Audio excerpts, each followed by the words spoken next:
It is one of the last days of the Edinburgh Fringe Festival, and what that means is that there's music and comedy and art shows and everything you could ever want to see for the entire month of August. And so I just decided to walk down and spend a little time on my Saturday doing this. Just walking around and showing you the crazy that is a sunny Saturday during the Edinburgh Fringe Festival.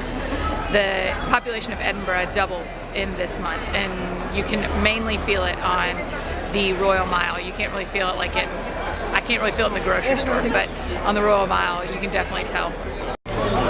By the way, I'm fully aware of how my hair looks. I like to give my straightener a Sabbath and my hair a Sabbath every now and again, so it's large and in charge, and it was almost on purpose.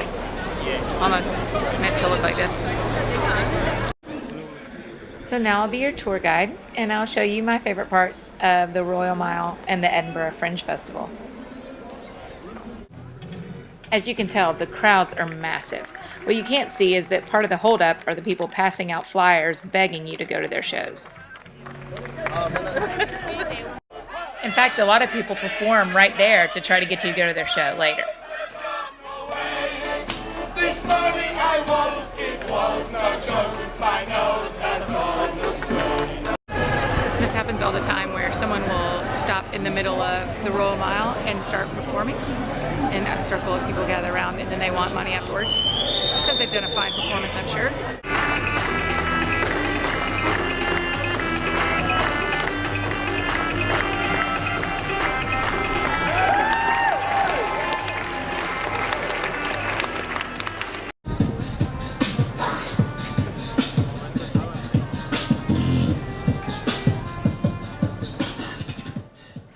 Every type of artist you can imagine is here.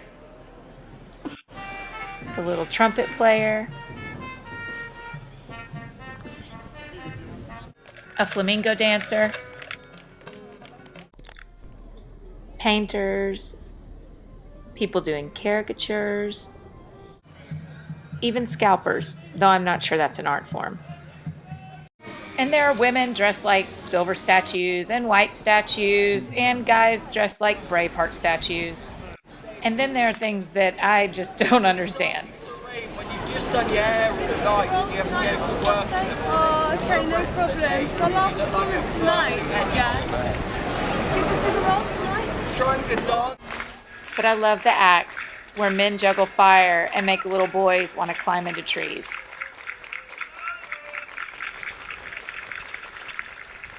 Even if they mess up. Boo. I missed Out of the Blue at 12:30. I could have shown you a live performance. Oh, they're so good.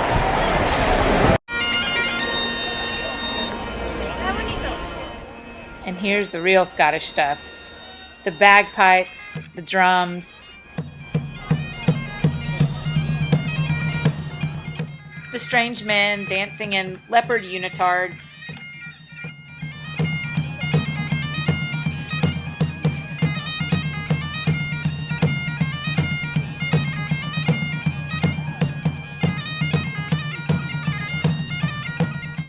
and then this.